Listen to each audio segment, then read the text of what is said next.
Hey, what's going on, everybody? Had to fix the little background there really quickly, but appreciate you for tuning in. What's going on? Hopefully, you having a great day. If you are tuned in, greatly appreciate it.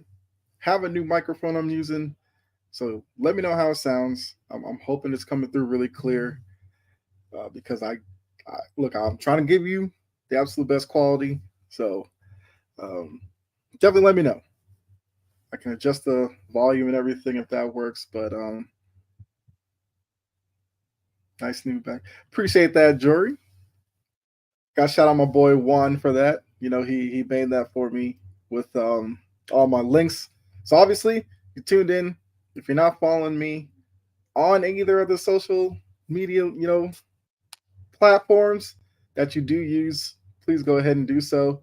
I also have a Discord that's up there up top. Make sure you join that as well. I will be more active with it. Talk about sports that's going on. You can get updates on when I go live, everything like that. So yeah, I mean, Jory, now that you tuned in, is the audio good? Is it coming through clear?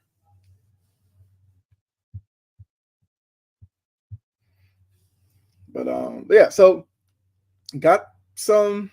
If you see from the description, have a lot to talk about because some interesting things happened over the weekend in the world of sports. Definitely talk about that. Yes, okay, appreciate that. I'm gonna talk about that. Also, as you saw, I have a new segment at the end where it's gonna be a little bit different. I'm gonna bring something different outside the world of sports that's kind of caught my attention. So you'll definitely uh, have to let me know if you enjoy that as well. Also, make sure you make your opinion known in the comment section as well. If you're on Facebook, if you saw in the description, make sure you hit that link and then allow StreamYard to access your profile. That way I can see you. When you comment, I can see your name and it won't just say Facebook user. But, YouTube, Twitch, what's going on? How are you all doing? All right, so let's go ahead. Let's get into this first story. Like I said, let's have some fun. All right, we got to start with Shohei Ohtani. Now, this was the year of Shohei, which turned into the off season of Shohei. Was kind of quiet for a while, but we finally learned he's staying within LA, but he's going to the bigger brand in the Dodgers. If you checked out over on Sports Empire Network, I did Bases Loaded podcast with my guy Aaron. Well, Aaron was this past week, and then JG the week before. Basically, talked about it seems like Shohei is probably going to go to the Dodgers. I was holding out hope it was going to be a mystery team that popped up. They had the report about the Blue Jays being involved. To be honest with you, I wouldn't have been mad about it in the sense that at least it was somewhere new for him to go. Obviously, as a Red Sox fan, would have been worried about that having Ohtani in the division.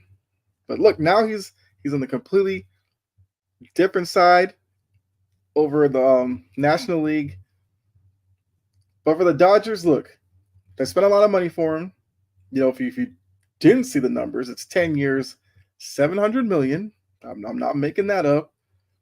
I'm sure there's a lot of moms and dads out there might be putting down the basketball, the football, soccer ball, put a bat in that kid's hand because the money's flowing like this. Might be the sport to be in. But the Dodgers, look, this is something we've seen from the Dodgers the past few off seasons. They make big splashes in free agency, with trades, whatever. But over the last few years, there's been some disappointment when we've gotten to October when it kind of matters. So I understand why the Dodgers are doing this because the one World Series title in this window was in the 60 game season. That's not good enough. It shouldn't be good enough. And this move shows you it's not good enough for them. So they're gonna need to get a second one to kind of justify the spending as a whole. To justify this contract, so it's a 10-year deal, they might need to win two minimum, probably more likely three out of the 10 to kind of justify it. Look, Otani's a great talent. We know that. Obviously, the Dodgers have a better team surrounding him than the Angels did. But I mean, with the Angels, he had Mike Trout, who many would say is the best player in baseball. They never sniffed the playoffs. So for Ohtani, this is going to be a bit of a step up with expectations because the Dodgers are expected to win the National League West, have one of the best records not only in the National League, but in all of baseball. And despite the past few years, when they get into the postseason, they're supposed to dominate there as well. He didn't have this kind of pressure with the Angels because the Angels are just a mess, didn't know how to build a team around them. So, we'll see if Ohtani can get it done, if the Dodgers can get it done, because if they go through this 10-year period, and let's say they get like another one out of it, you might look back on it and say, could the money have been spent better spread out over a couple of players? And maybe they had a more sustained run. But yeah, so what's going on, Aaron? I see you watching over on Facebook. So look, the Dodgers will have the most pressure going into next season. But that's kind of the norm at this point. When you're thinking about baseball and the teams that need to perform in the playoffs, Dodgers, Yankees, the Astros are up there now because of their success. I mean, that might be the three. I would throw my Red Sox in there, but let's be real about it. That's all I'll say. Let's be real. But obviously, let me know in the comments how you feel about the Ohtani deal. I mean, Jory said they've done nothing when it matters, which is what I've been saying. Is no lies have been told in that statement. So, we'll see if Ohtani can handle it. And mind you, the first year, maybe year and a half, he might not even be a pitcher. So that kind of takes away something from the value he was bringing to begin with. Now, he's going to be a great DH or, I'm assuming they're not going to put him in the outfield because he's not pitching. You don't want him throwing the ball. I doubt you want him in the outfield trying to gun out runners from going to second base or something like that. So for the first couple of years, he's probably going to be a DH, which limits his impact, but he can still do damage at the plate. All right, next up, staying in LA, those Lakers won the inaugural in-season tournament, the NBA Cup. As you can see here, the players were definitely excited for it, which is a good thing. When the in-season tournament was announced, a lot of people didn't like it or weren't sure about it. The biggest stepping stone was, would the players actually care? And if you watch any of the games, I watched most of them, the intensity was there game in and game out. Aside from a couple of occasions, the Pelicans, who completely no-showed against the Lakers in the knockout round. But as a whole, Adam Silver can kick his feet up and say, we've done a good job here. Now, what changes will be made? Because he said several times that obviously they'll make tweaks to it because it's the inaugural season. So you throw your best idea out there, you watch it play out in front of you, and then you try to build upon it. I know some would say the group play, maybe you should play both teams. Play the teams in your group, home and away, to make it fair. That's fine. And all that means is it probably extends the tournament out closer to Christmas. I have no problem with that. I think other tweaks would be the courts. Some people hate the courts. Some like them, with the exception of a couple. And some, I'm sure like me, don't mind it. I like some of the designs. Some of them took some getting used to, but it was a way for the NBA to make the games seem different. Now, there's other ways they could do it, of course. They could take the normal court, put a patch or something on the floor saying in-season tournament or NBA Cup tournament. I wonder if the name might change to like an NBA Cup tournament or whatever, but they could do that. They could do just the graphic alone, change that for the in-season tournament. That might be enough for people. But either way, the NBA made this to be a big event, which is the right decision, all the way from the celebration, which if you watch like international soccer or football, gotta cater to the international crowd. You see celebrations like this all the time, and for that reason, I loved every bit of it. Even so, like I said before, the intensities of the game were definitely a pleasure to see. Jory says, I like them. Some of them made my head hurt. That's what I'm saying. Some of them will have to take some getting used to, especially the colored ones. The colored, like, in floors, like the red ones for what's it, the Raptors and the Bulls. I think the Hornets had that light blue color. Some of those, yeah, were a little different. But like I said, they could tweak them. So yeah, I'm more in on the in-season tournament than I even was going into it, and I was basically all the way in. I think they said like the guy who came up with the play-in tournament came up with the in-season tournament. That guy is batting 1,000 at this point. So we'll see what innovations they have as well down up their sleeve.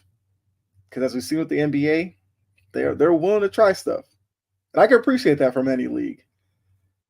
You know, the game that was great back in like the 40s and 50s obviously won't translate the same way to today because the way we consume entertainment is just different now.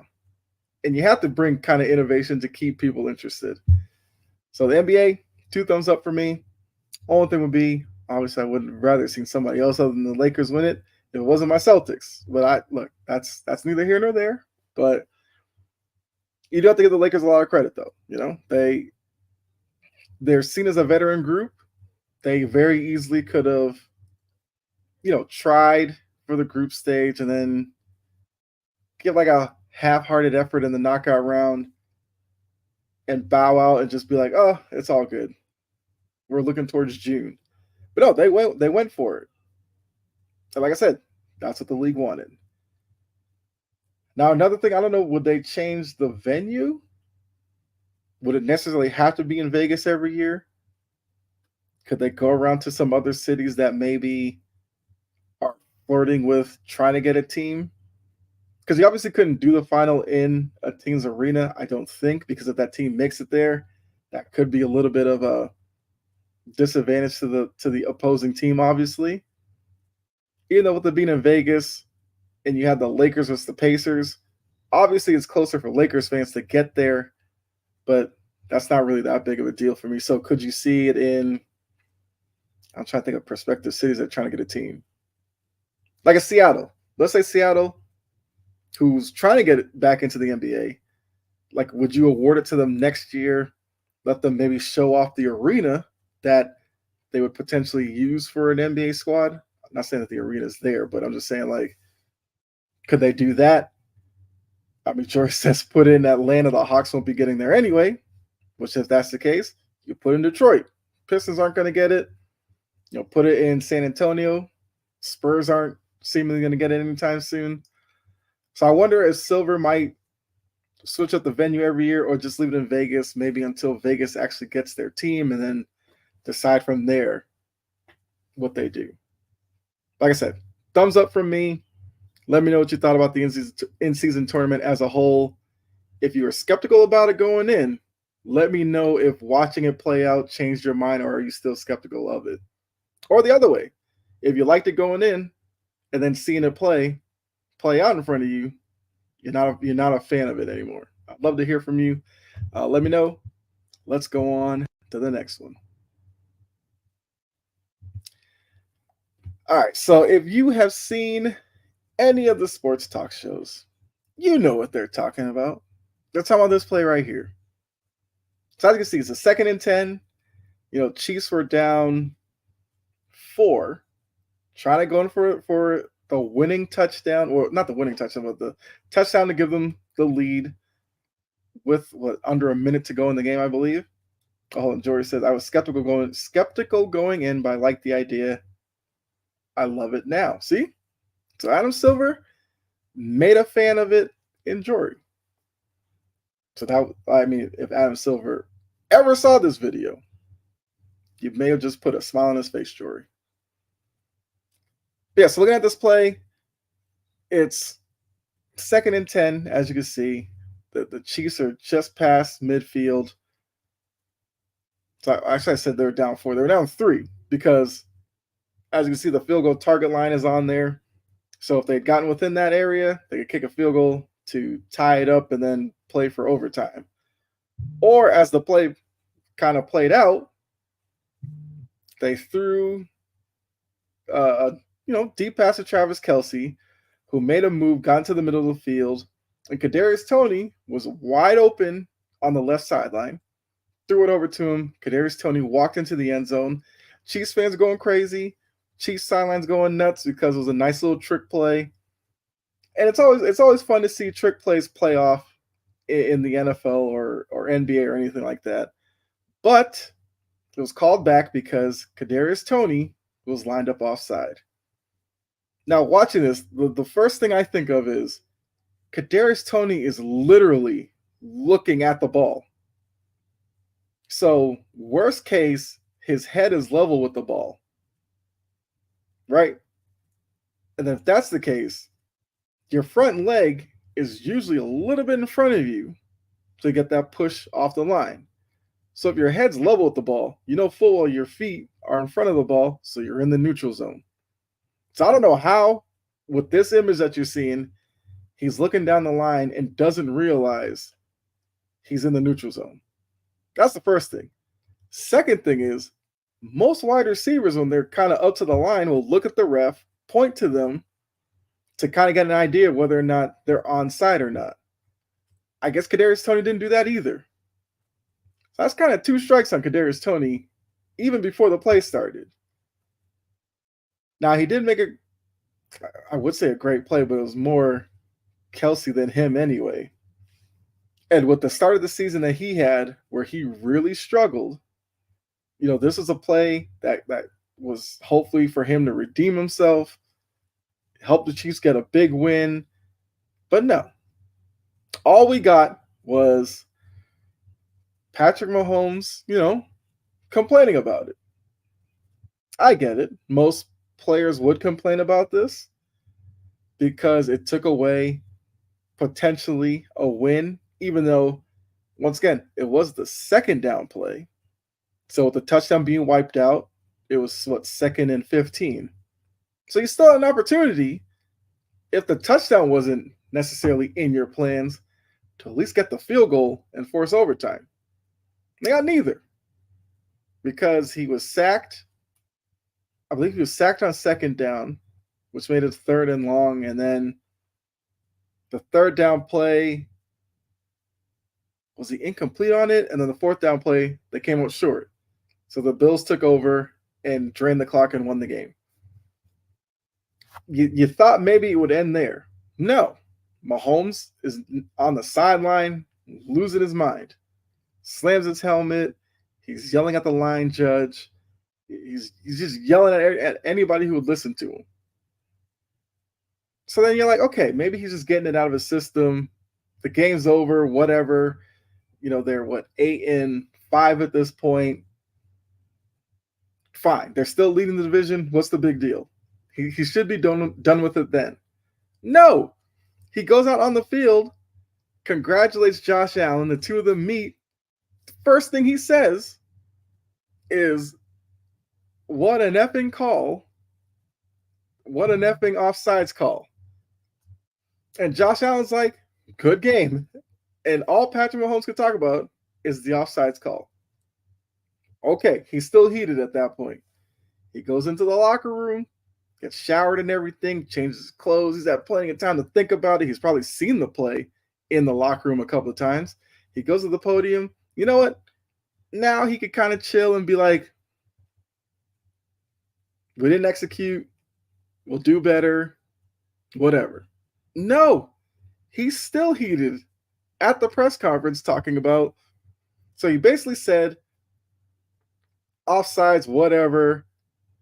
But he's basically saying to the refs, why would you call it in this instance with the circumstances of the play that happened following the alleged offsides because it took away a win from them at a time where at a time when you need wins to secure a playoff spot, to secure playoff positioning. That's basically what he was saying. And look, to be honest, there's several instances within the line of events where Mahomes could have probably played it a little better. But going to the press conference and basically saying, I don't care if it was offsides, you just can't call it there. It's kind of the message he was trying to get across. That's a problem. Jory says it was too egregious not to be called. Yeah.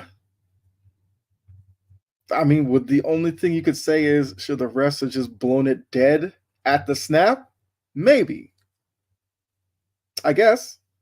But they didn't. So if that's his gripe, whatever. Have that. But no, he's mad about the call being called. I think that's a problem. So then you're like, okay, so Mahomes does it, whatever. He's just heated for the night. I get it. Andy Reid's going to come in. Andy Reid will calm things down. No, Andy Reid basically had the same energy and is acting like he doesn't understand why it was called in the first place. And for me watching it, watching the Mahomes meltdown, because, you know, as a Patriots fan, I've seen my fair share of meltdowns from Tom Brady. It almost seemed like the anger probably from the season from Mahomes with, you know, the drops from his wide receivers, the almost helpless nature that he's probably felt dropping back and not really knowing who to throw to outside of Travis Kelce, just kind of all bubbled out on one play because it was Kadarius Toney, who early in the season had that terrible primetime game with all the drops that cost them a game earlier in the season. Then he did his whole like Twitter thing, social media stuff. So then now this is a situation where he could have actually made a play to contribute to a win, and he did the most basic thing. Well, he didn't do the most basic thing and line up onside. So I feel like all this is probably anger directed towards Toney, but he didn't want to show Kadarius Toney on TV because, as we learned from Andy Reid, they're going to stick with him because they kind of have to. So if he had just chewed out Kadarius Toney on the sideline on national TV, you probably would have completely lost Kadarius Toney. But by Mahomes going out the refs to Toney, it's like, hey, my quarterback still supports me. I'm still on his good side. You know what? If I'm in the same situation next week, I'm gonna make sure I'm on side, and we're gonna do the thing. I'd like to think that's how it is. It could just be that Mahomes. I don't know, man. It was just something to see. Now, if you go looking on, I believe I saw it on X or Twitter, whatever you call it. It's right there. Make sure you follow me on X or Twitter, whatever you want to call it. They were showing a play from Brady, and it was a play I thought of with this whole situation. Brady had a game against the Panthers. I want to say it was his second to last season in New England, where he threw a pass in the back of the end zone to Gronk, and Luke Kuechly was all over him, grabbing him, pulling his jersey down basically, which prevented Gronk from catching the would-have-been game-winning touchdown. Brady did kind of what Mahomes did. Well, no, it was a little different because Brady waited till the game was over. I think that play kind of ended the game. But Brady followed the refs up the tunnel and was talking to him, getting everything out.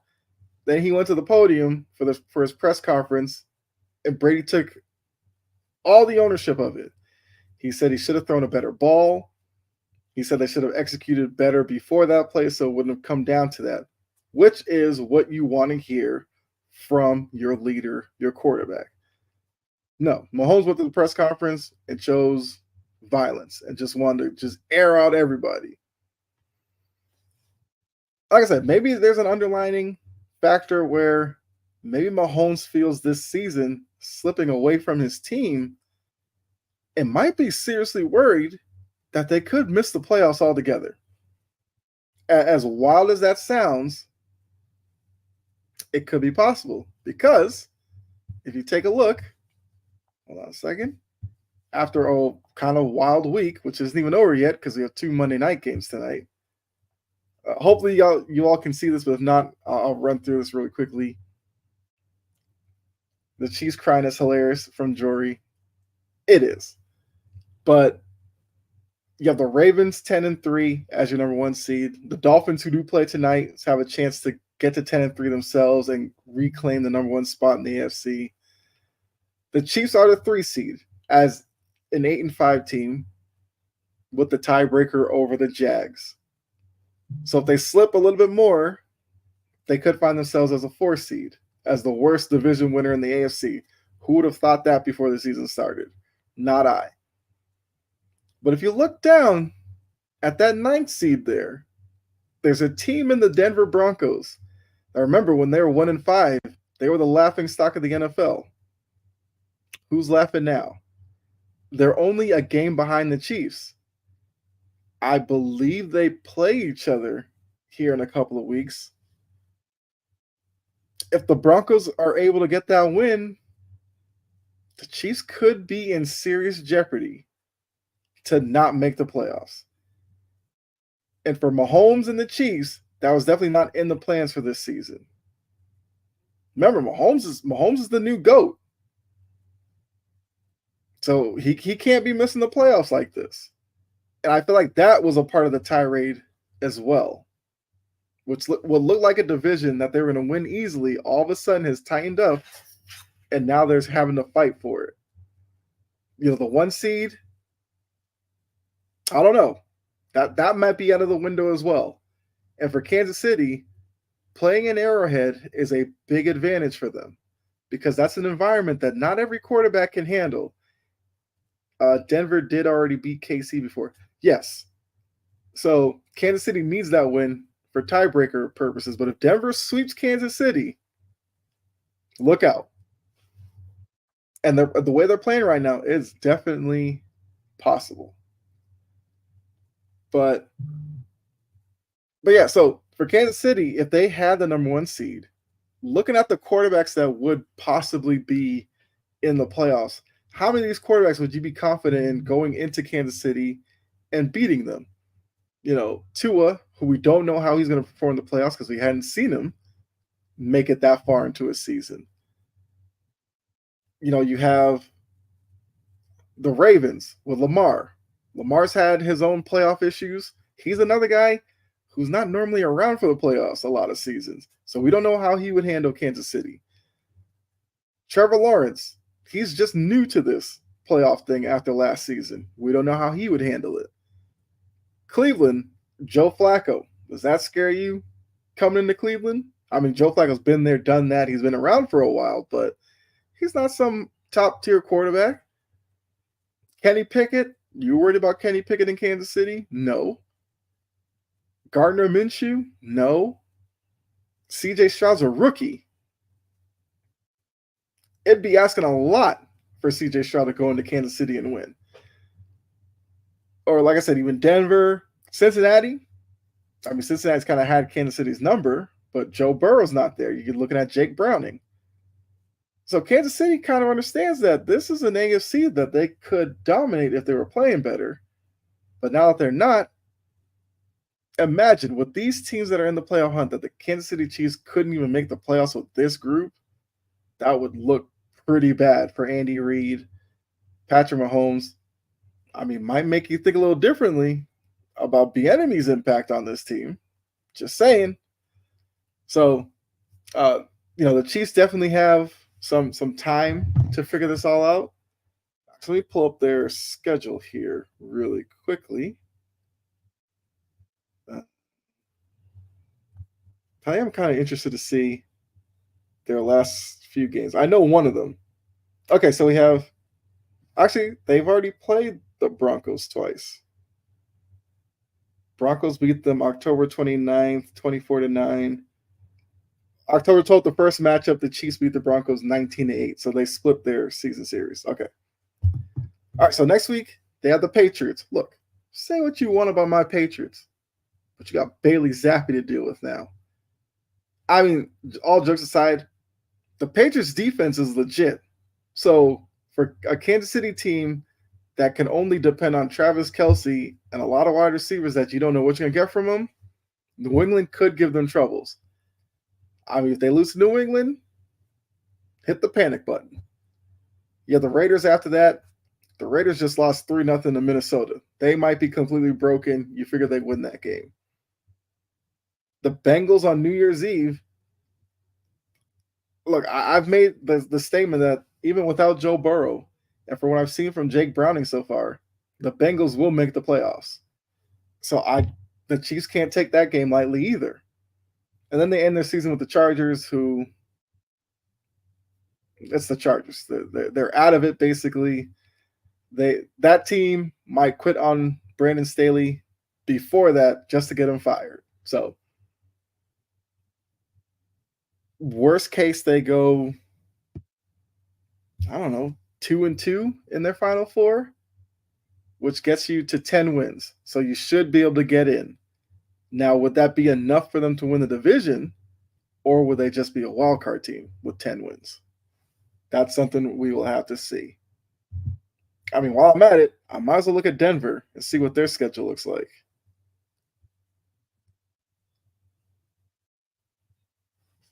So the Broncos have the Lions left, where they have to go to Detroit. Detroit's tough at home. That's going to be a tough game for Denver.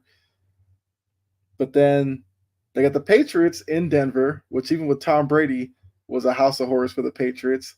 For Bailey Zappi, we'll see how he can handle that. And then they have the Chargers and Raiders to finish out the season. The Broncos could very well go 3-1 or 4-0. If they go 4-0, that gets you to 11 wins. They go 3-1, that's 10 wins. Then you're looking at tiebreakers. They split the season series. So what's the next tiebreaker? I guess divisional record? Which I guess the Chiefs would win it off of that. But you still don't want to leave it up to the tiebreaker to get you in as a division winner. So, yeah, I just think that rant, you could read into it on so many levels. But we'll see. We'll see how the Chiefs finish up their season. Like, if they're the team that we assume they are, they'll bounce back from this and play better the last 4 weeks, shore up their division, get the second, third seed, and we won't even think about this. But the sloppy play continues, and they lose another couple of games that you're not expecting. It's crazy to say this, but the Chiefs could be on the outside looking in at the end of the season, or a one and done type of team in the playoffs. That would be wild. All right, so let's look at the biggest story of the NFC. I mean, you already know it's America's team. It's the the Dallas Cowboys. Sorry, Cowboys got their signature win of the season. They beat the Eagles. They beat down the Eagles. So now they're sitting on top of the world. They're feeling like they're the best team going.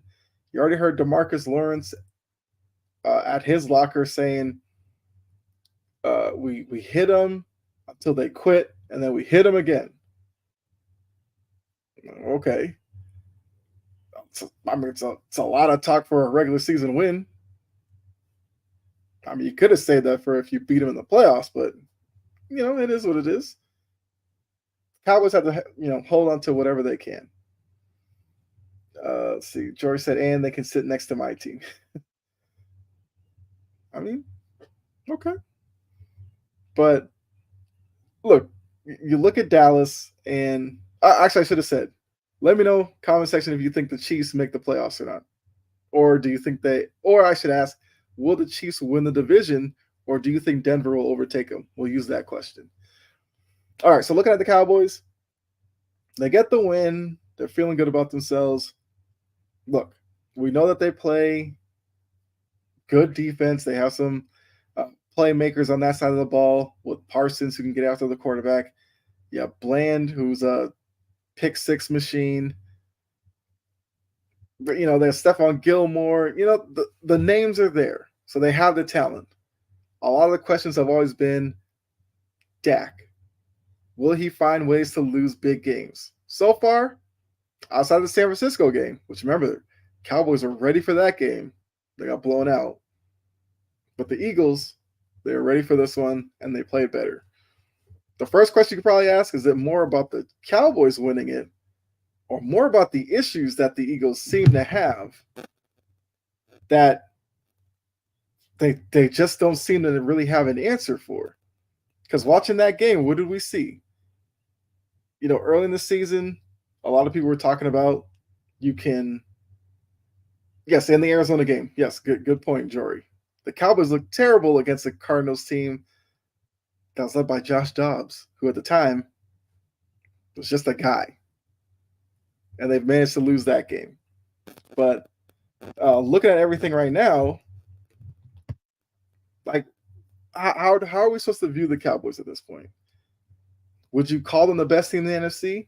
No, because I would say the Niners are. Would you, because of this game, put them ahead of the Eagles? That's an argument we could have.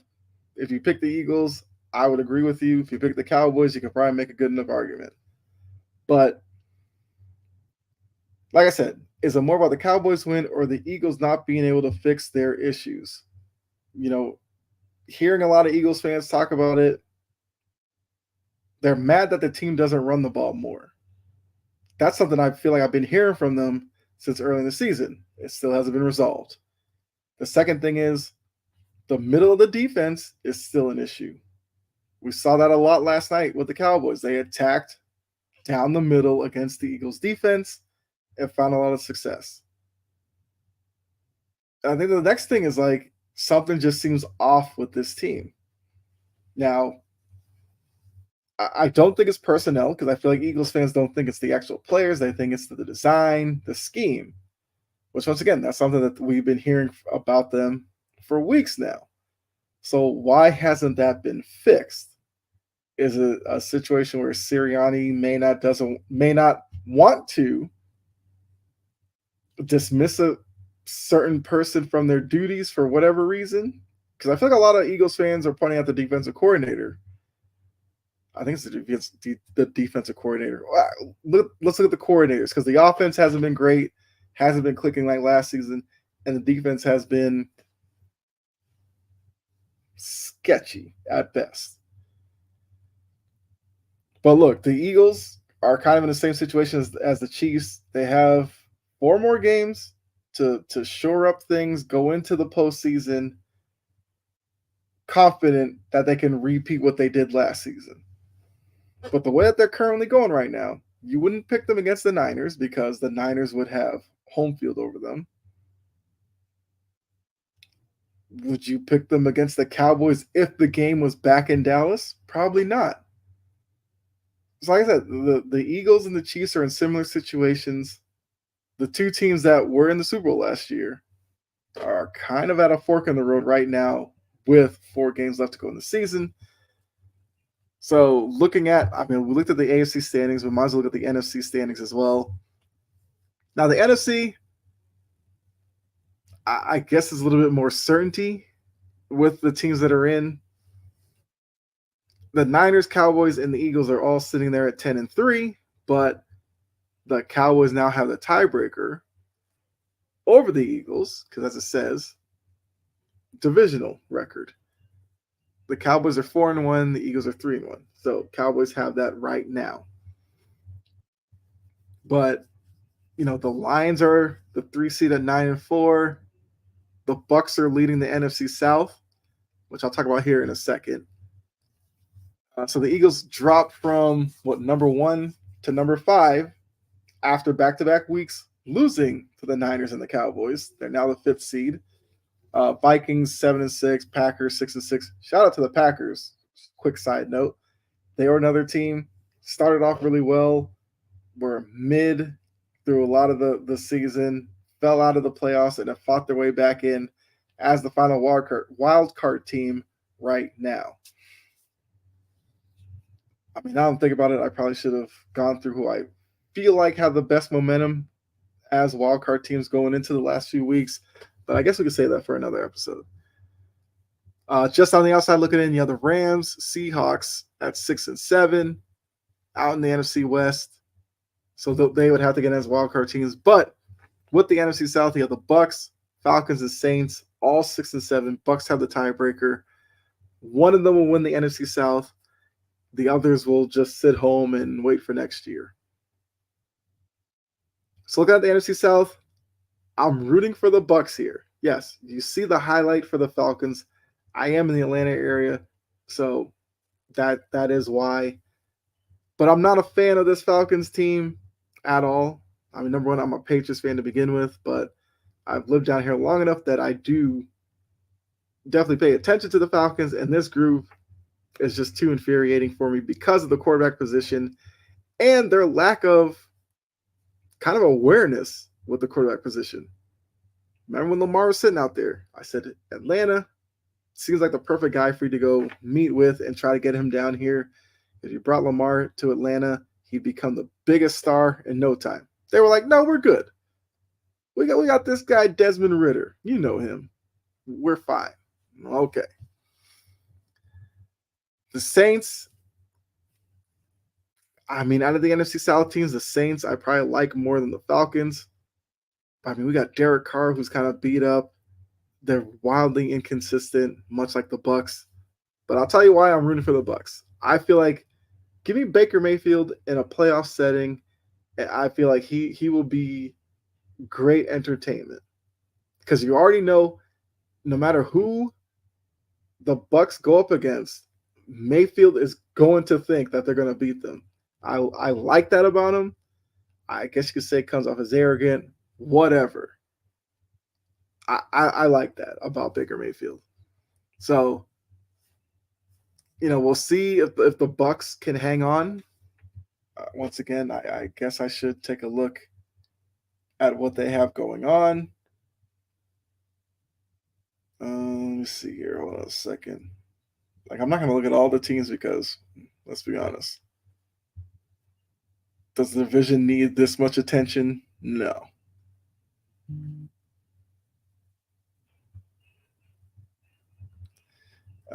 So the Bucks face the Packers. Interesting game there. Then the Jags, tough. Saints, you'd have to say tough. Both teams would probably be playing for the division at that point. And then with the Panthers, which is a game that they should win. So just for all intents and purposes, could they win 3 out of the next 4, get to 9-8, and at least be over 500? I think at that point they win the division. It's tough to find necessarily 3 wins in there. They'd have to you would think they'd have to sweep Saints, Panthers, those 2, and then just win one of the Packers Jags games to get in. It might be very possible for them to do it. We'll see. The Packers game will definitely be important for them. So yeah, I'm looking at the Packers in the NFC South. That's what I agree with. And the wild card race in the NFC, outside of the Eagles or Cowboys, whoever would get that 5th seed, the 6-7 spot, intriguing. The Vikings seem like they might hold on to a spot. The Packers are probably playing better than the Vikings right now, but they still have a lot of work to do to get in. And could we get the Rams or Seahawks to right their ship and get into the playoffs? So I think for the NFL, it's great that both the AFC and NFC have a lot of intrigue coming out to the Final 4 games. That's what you want in any league. You don't want meaningless games being played with 2-3 weeks left in the season. That's a bad look. We're not getting that here. It is going to be nail-biting in terms of wild card races and some of these divisional races down the stretch. I'm all for that. Now, I didn't answer this, but if you want to answer in the comments, after the live is over, which 3 teams do you have making the wild card in the NFC and AFC? Would love to hear from you. So definitely do that down in the comment section. All right, so I had in the description, I wanted to try a new segment on you. So I'm gonna call it something to chomp on, where I'm gonna look at something probably outside of sports for the most part. I can't say that this won't necessarily be sports related, but I think I'm gonna use this as an opportunity for you as the viewers or those of you who check it out after the fact. I guess get to know me a little bit better, if that makes sense. So I would use this for, I guess to give you an example, I don't know, let's say there's like a sports list you want to throw at me, which is something I might use for the next episode. But like, if you want to ask me, I don't know, top three favorite sports movies, I would use that in this segment. So you can kind of see kind of my interests outside of sports, I guess. I would say probably leave it to other entertainment venues, whether it's gaming, if it is sports, like a list type thing. Uh, you'll kind of get it after this first one, but yeah, let me know in comments if there's, I guess, a topic you would like me to address on the next episode or one of the upcoming ones. So for this one, what am I chomping on? Grand Theft Auto 6. Look, I just mentioned it. I am a gamer. So feel free, like I said, to throw gaming stuff as your suggestions for this because it is something I would like to talk about. So if you are a gamer, then you already know I'm going with this. GTA 6 dropped a trailer. Got me hooked. Gotta wait till 2025. Don't know when. Will it be like summer 2025? Maybe. No, it'll probably be holiday 2025, which is fine with me as well. I mean, it probably means I could sit there and actually go through GTA 5 and beat it before then, which is probably something I'll do. So, right there, the Twitch one, make sure you check that one out because that's where a lot of my gaming content is done. But my thing with GTA and why there's so much anticipation for it is because one, it's not a franchise we get every year. Which trust me, Grand Theft Auto fans are perfectly fine with that. They rode out with GTA 5 for like 10 years. It's only been like maybe the last couple of years where they were like really like, all right, we need a new game at some point. Before that, the content was there. The online edition, the online world of GTA held it over for years. But now we're finally getting a new one. So if you know the GTA franchise, you already know Vice City from the PS2 days. I mean, I was a PlayStation 2 guy, so that's what I'm saying, PS2 days. I'm not sure if it was, I don't think it was on Xbox at that point. So PS2 days. Vice City, one of my favorites of the franchise because of, kind of like the lights and everything in the atmosphere of the game. And the music in Vice City might be second to none in the franchise, just to be honest with you. Some iconic radio stations and iconic music within Grand Theft Auto. So because of that, I'm here for it. Now, hold on a second. Okay, so like I said, trailer came out. It was 90 seconds, and it was enough to get me hooked. They're going back to Vice City. All that's going to be a bigger map, so they're going to incorporate more areas of Florida. And like I said, Rockstar takes their time with their games because they make sure they're done right. And like I said, the trailer showed me all of that with, the cars looking really nice. Some little throwbacks to the old Vice City game are in this one. So I can't wait for it. Obviously, I waited a little bit longer than I would have liked. I would love to see a release date of 2024. We're getting 2025. It's all good. I'm here for it. So, like I said, once that comes out, look, if you're not a gamer, you will hear a lot of people talking about this game. If you wanted to get into gaming, to be honest with you, if you wanted to start with GTA 5, might not be a bad place to start. It's a game where it kind of is limitless to you. You can follow the story if you want. If you don't want to, perfectly fine within game. You can own property. You can go to casinos and stuff like that. So I know it's gonna be a fun time, but let me know what you thought about the game. First off, are you a gamer? If so, you can let me know what your favorite games are of all time that you've played.